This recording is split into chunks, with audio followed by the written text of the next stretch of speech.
Film की शुरुआत होती है ड्राउनी जंगल से, जहाँ एक आदमी डरा हुआ भाग रहा था। उसके हाथ में गन भी थी, जहाँ तभी आकर एक वेम्पायर उसे काट लेता है, जिसके बाल नहीं थे और काफी डरावना लग रहा था क्योंकि बड़े बड़े खौफनाक दांत थे। वेम्पायर इन इंसानों का खून पीने वाली। अब इससे पहले कि वेम्पायर उसका सारा खून पी जाता, तभी यहाँ सूरज निकल आता है, जिसमें जलने से वो वेम्पायर जलकर राख बन जाता है। अब उसका तो खात्मा हो गया था, पर उसकी काटने की वजह से ये आदमी भी अब एक वेम्पायर बन गया था, क्योंकि सूरज की रोशनी इसे भी जला रही थी। तब अपनी जान बचाने के लिए वो चादर ओढ़कर वहाँ से भागता है और एक शेड में आकर छुप जाता है, जो इस मूवी का नाम भी है। इसके बाद हम एक लड़की स्टैन को देखते हैं, जिसे उसकी मॉम जगाने के लिए आई थी नाश्ता करने के लिए। वो नाश्ता कर ही रहा था कि तभी उसके होश उड़ जाते हैं, क्योंकि अचानक उसकी मॉम की हालत इतनी खराब हो जाती है कि उनके सारे बाल उतर गए थे, साथ ही चेहरा भी काला पड़ने लगा था। 25 सेकंड्स में उसकी पूरी फैमिली ही मारी गई। अब यहाँ हम जान पाते हैं कि स्टैन का बुरा सपना था, पर हकीकत में भी उसके माँ बाप जिंदा नहीं थे। उसने जैसे देखा वैसे उसके माँ बाप की मौत हुई और अब वो अपनी दादा के साथ उनके घर पर ही रहता है। पर फौजी होने की वजह से वो थोड़ा सख्त थे, इसीलिए उनका बर्ताव स्टैन के साथ अच्छा नहीं था, तो ये भी उन्हें खास पसंद नहीं करता था। अब हर रोज की तरह वो स्कूल के लिए निकल जाता है। हम देख पाते हैं कि वो शेड जहाँ वेम्पायर आदमी छुपा है, वो स्टैन के घर के बाहर ही। रास्ते में उसके स्कूल की शरारती बच्ची उसका ध्यान भटका देती है। वो साइकिल पर था, इसीलिए एक पुलिस ट्रक में जाकर लगता है, जिसमें एक ऑफिसर और एक शेरिफ थी। उस पर दोनों को काफी गुस्सा आता है। बाहर आकर ऑफिसर स्टैन को कहता है कि अब तो तुम्हें छोड़ रहे हैं, पर आगे से कोई छूट नहीं दी जाएगी। स्कूल में तीनों शरारती लड़के स्टैन के दोस्त को भी परेशान कर रही थी। फिर तभी यहाँ स्टैन आकर उसे बचा देता है। इन लोगों की लड़ाई होने लगी थी, क्योंकि ये सिर्फ आज का ही नहीं रोज का काम था। उनकी लड़ाई बढ़ती कि तभी यहाँ टीचर आकर उन्हें अलग अलग कर देते। यही हम एक लड़की रॉक्सी को देखते हैं, जो पहले स्टैन की दोस्त थी, पर उसे छोड़कर अब वो शरारती ग्रुप के साथ मिल गई है। ये अभी भी उनके साथ ही है, जबकि वो लोग उसके साथ अच्छा बर्ताव नहीं करते। स्टैन और उसका दोस्त थोड़ा एंजॉय करने के लिए बाहर आ गई थी, जिस बीच उसका दोस्त रॉक्सी को लेकर मजाक मजाक में कोई गलत बात कर देता है, जिस बात से स्टैन चिढ़ जाता है, क्योंकि वो रॉक्सी को पसंद करता था। नाराज होकर वहाँ से जाने लगता है। उसका दोस्त कहता है कि तुम एक नंबर के पागल डरपोक इंसान हो, पैसे गाड़ी के लालच में वो तुम्हें छोड़कर चली गई और तुम अभी भी उसके पीछे पागल हो। तब स्टैन कहता है कि मेरे ख्याल में ऐसा कुछ नहीं है, अच्छी जिंदगी गुजारने का सबको हक होता है,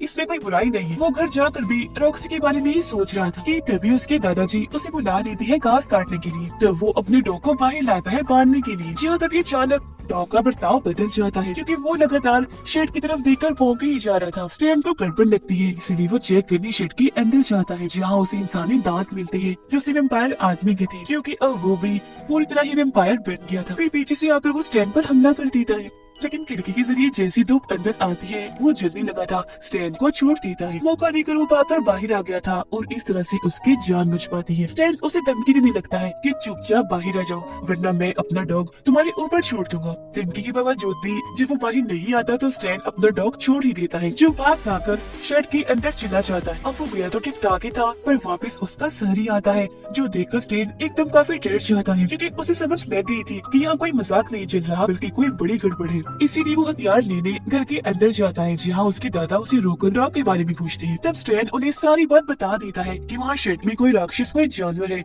उसने हमारे डॉग को मार डाला है। पर उसके दादा को जरा भी यकीन नहीं होता। पर जब वो चेक करने बाहर जाती है तो अपने डॉग का कटा हुआ सर देखकर यकीन उनको हो चुका था। उन्हें गुस्सा आ गया था, इसलिए स्टैन की मना करने के बाद भी वो शेड में चले ही जाते। अगले ही पल जमीन पर आके गिरते हैं, जिनकी पीठ पर वेम्पायर ने हमला कर दिया था, क्योंकि खून निकल रहा था। स्टैन उन्हें बचाने के लिए काफी जोर लगाता है, पर वेम्पायर काफी ताकतवर था, खींचकर उन्हें अंदर ले ही जाता है। वो फिलहाल जंजीरों से पूरे शेड को बंद कर देता है, सील कर देता है, क्योंकि उसे क्या करना चाहिए ये बात समझ नहीं आ रही थी। पुलिस को बता नहीं सकता था, क्योंकि वो उल्टा इसी जेल में बंद कर देगी। रात को जब वो सोने की कोशिश कर रहा था तो तभी कोई उसका दरवाजा खोलने लगता है, जो नहीं खुलता क्योंकि लॉक था। फिर शेड से वेम्पायर उसे बुलाने लगता है और वो भी अपना टाइज होकर शेड की तरफ जाने लगता है। जैसे ही वो शेड का दरवाजा खोलता है, वेम्पायर एकदम उस पर झपट पड़ता है, लेकिन तभी चौंक कर उसकी आंख खुल जाती है, क्योंकि ये बस उसका बुरा सपना था। अगले दिन स्कूल में वो सब बुलाने की कोशिश कर रहा था कि तभी उसके पास से रॉक्सी गुजरती है।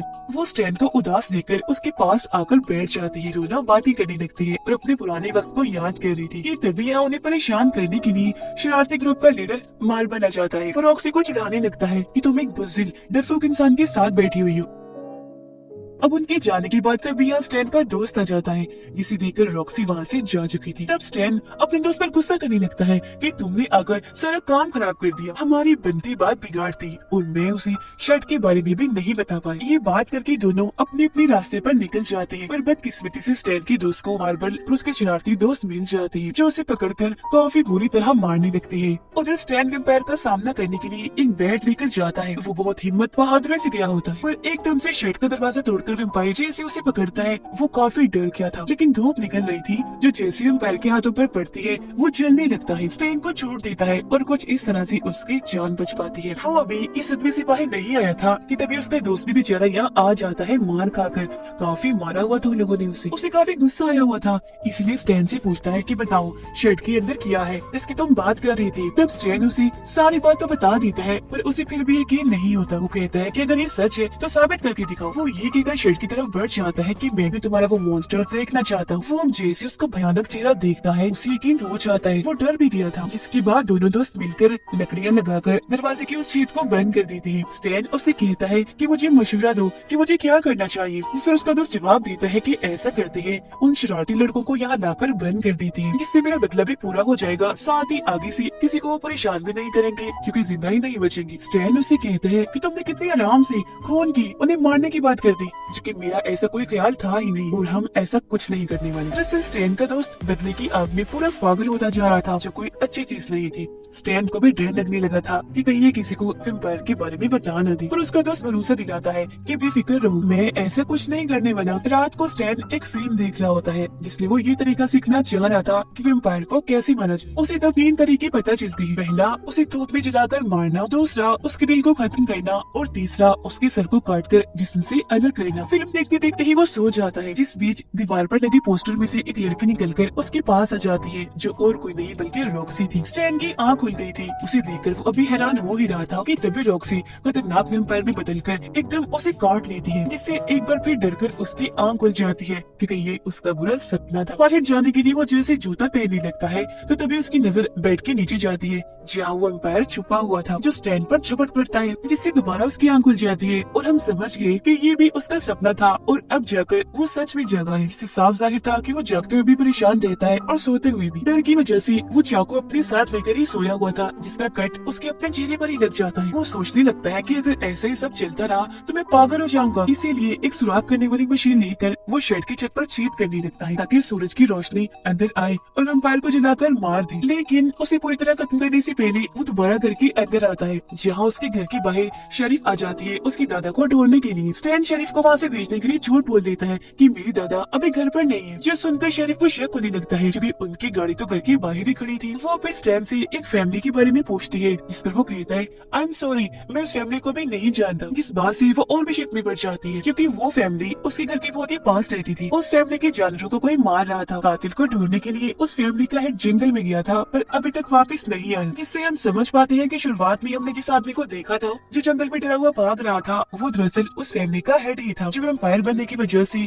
स्टैन की शेड में ही छुपा हुआ है। उसे स्कूल से देर हो रही थी तो किसी भी बात का वो ठीक से जवाब नहीं देता। शरीफ उसे कहती है कि अगर तुम चाहो तो मैं तुम्हें स्कूल तक छोड़ सकती हूँ, जिस पर मजबूरन स्टैन को मानना ही पड़ता है। लेकिन जाते जाते शरीफ उसकी दादाजी की चढ़ी देख लेती है जो जमीन पर गिरी हुई थी। स्कूल आकर स्टैन रॉक्सी से मिलता है, जो उससे पूछती है कि तुमने अपना क्या हाल बना रखा है, सब ठीक तो है। उनकी बात के दौरान ही मार्बल वहाँ आकर रॉक्सी को फिर से चिढ़ाने लगता है। उसने आज हद ही पार कर दी थी, जो चीज स्टैन से बर्दाश्त नहीं होती, इसीलिए वो मार्बल को मुक्कों से मारने लगता है। वो मार मार कर उसे नीचे गिरा देता है पर वो कुछ भी नहीं कर पाता और इस तरह से सबके सामने उसकी अकड़ निकल जाती है।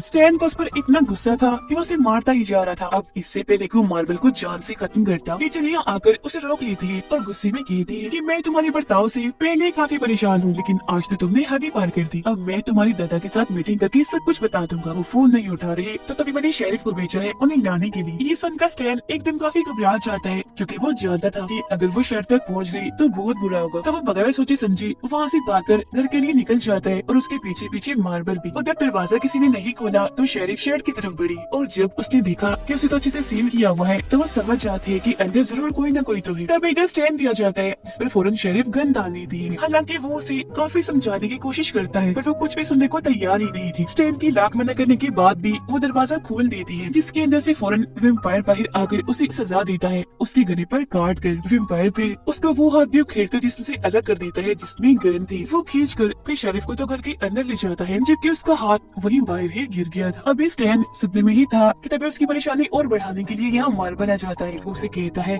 कि मैं अपनी बेइज्जती का बदला लेने आया हूँ जो तुमने सबके सामने मुझे पीटा। स्टैन उसे कहता है देखो यहाँ एक और काफी बड़ी मुसीबत है तो प्लीज अभी सही वक्त नहीं है। पर मार्बल उसकी एक नहीं सुनता और उस पर हमला करके उसे मारता ही जा रहा था। तब उसे बचाने के लिए वहाँ स्टैन का दोस्त आ जाता है जिसने शेरिफ की गन उठा ली थी। उसे देखकर मार्बल थोड़ा डर जाता है क्योंकि बेशक वो थोड़ा डरपोक है, इतना चालाक नहीं है, पर पागलपन के मामले में वो सबसे आगे है। स्टैन उसे रोकने की कोशिश करता है जिसके जवाब में वो कहता है कि अगर तुम बीच में आए तो मैं तुम्हें भी मारने में देर नहीं करूंगा क्योंकि इतने सालों से मुझ पर ये लोग जुल्म कर रहे हैं जिसका बदला मैंने आज लेकर ही रहना है। वो फिर गन पॉइंट पर मार्बल को शर्ट के अंदर जाने का कहता है। अंदर जाने से पहले मार्बल की नजर कटे हुए हाथ पर पड़ती है। अब उसे देखकर वो डर तो गया था लेकिन शर्ट के अंदर तो उसे जाना ही था। वो जैसे अंदर जाता है वेम्पायर उसे खींचकर उस पर हमला कर देता है। इस वजह से स्टैन अपने दोस्त पर काफी गुस्सा करने लगता है। ये तुमने क्या किया? एक बेकसूर की जान ले ली। बेशक वो मासूम नहीं है पर उसने इतना बड़ा भी गुनाह नहीं किया था कि उसे मार ही डाला जाए। अब उनकी हाथापाई में वो स्टैन को गन से मारकर बेहोश कर देता है और जब उसकी आंख खुलती है तो अपने सामने रॉक्सी को पाता है। कटे हुए हाथ को देखकर रॉक्सी के जहन में भी कई सारे सवाल उठते हैं पर उसके किसी भी सवाल का जवाब देने से पहले वो हथियार लेकर शर्ट के अंदर जाता है चेक करने के लिए जहाँ उसे मार्बल की लाश दिखती है जिसे उसके दोस्त ने ही पकड़ा हुआ था जो काफी डरावना लग रहा था क्योंकि अब वो भी वेम्पायर बन चुका था। स्टैन उससे पूछता है कि वो वेम्पायर जो यहाँ पर था कहाँ गया है। तब उसका दोस्त जवाब देता है कि फिलहाल तो वो चला गया पर तुमसे अपना बदला लेने के लिए वापस जरूर आएगा। इसी बीच यहाँ रॉक्सी भी आ जाती है। उसे देखकर जैसे स्टैन का ध्यान भटकता है उसका दोस्त उस पर हमला कर देता है पर मौका पाकर स्टैन एक लकड़ी उसके जिस्म में घुसाकर बाजू उसका धूप में कर देता है जिससे वो थोड़ा जल गया था। तो जैसे उसके पूरे जिस्म पर पड़ती है वो जलने लगा था और दौड़ जाके गिरता है। स्टैन को लगता है कि शायद वो मर गया होगा इसलिए बाहर आकर वो रॉक्सी को संभालता है। उसके पीछे पीछे स्टैन का दोस्त भी आ गया था क्योंकि ये सब करके उसे पछतावा हो रहा था लेकिन इसके लिए अब काफी देर हो चुकी थी। वो जलने लगता है इसलिए स्टैन उस पर कपड़ा डाल देता है ताकि उसकी जान बच सके लेकिन तब तक वो अपना दम तोड़ चुका था क्योंकि काफी जल गया था। अब ये मसला तो हल हो गया था पर असली मसला अभी बाकी था और वो था पहला वेम्पायर। उसका सामना करने के लिए दोनों ने पूरी तैयारी कर ली थी जो वो कर सकते थे जैसे कि पूरे घर को अच्छे से सील कर देते हैं, बहुत सारी नौकर लकड़ियां बना ली थी, साथ ही दोनों गाड़ियों को भी छुपा दिया था ताकि किसी को शक न हो। अब जैसे ही रात होती है ये दोनों उसका खात्मा करने के लिए तैयार बैठे थे कि तभी दरवाजे पर मार्बल की दोनों दोस्त आ जाते हैं। अब इस तरह से उनका प्लान खराब हो गया। हालांकि ये दोनों उन्हें समझाते भी है कि निकल जाओ यहाँ से पर वो उनकी एक नहीं सुनते और फिर तभी यहाँ वो वेम्पायर आ ही जाता है जिसे मार्बल की एक दोस्त ने देख लिया था। उसका दूसरा दोस्त बात नहीं मान रहा था इसीलिए वो खुद ही अपनी जान बचाने के लिए यहाँ से भागने लगता है पर वेम्पायर उसे ऊपर खींचकर काफी बुरी मौत देता है क्योंकि उसका सारा ही खून वो निचोड़ चुका था। अब ये देखकर मजबूरन उन्हें दरवाजा खोलकर मार्बल के दूसरे दोस्त को अंदर लाना ही पड़ता है पर कोई फायदा नहीं था क्योंकि ऊपर वाले फ्लोर का दरवाजा बंद करना रॉक्सी भूल गई थी और अब वेम्पायर ऊपर आकर वहाँ घूमने लगता है। ये तीनों प्लान बनाती है कि हमें ऊपर जाकर उसे खत्म कर देती है। अपने अपने हथियार लेकर ये ऊपर आती है और वेम्पायर को ढूंढने के लिए अलग अलग हो जाती है जो इन्हें नहीं करना चाहिए था क्योंकि तभी मार्बल के उस दोस्त के सामने उसका दूसरा दोस्त आ गया था जो अब खुद भी वेम्पायर था। वो अपने इस दोस्त पर हमला करके इसे भी वेम्पायर बना देता है। रॉक्सी कमरे में जाकर तस्वीरें देखने लग जाती है।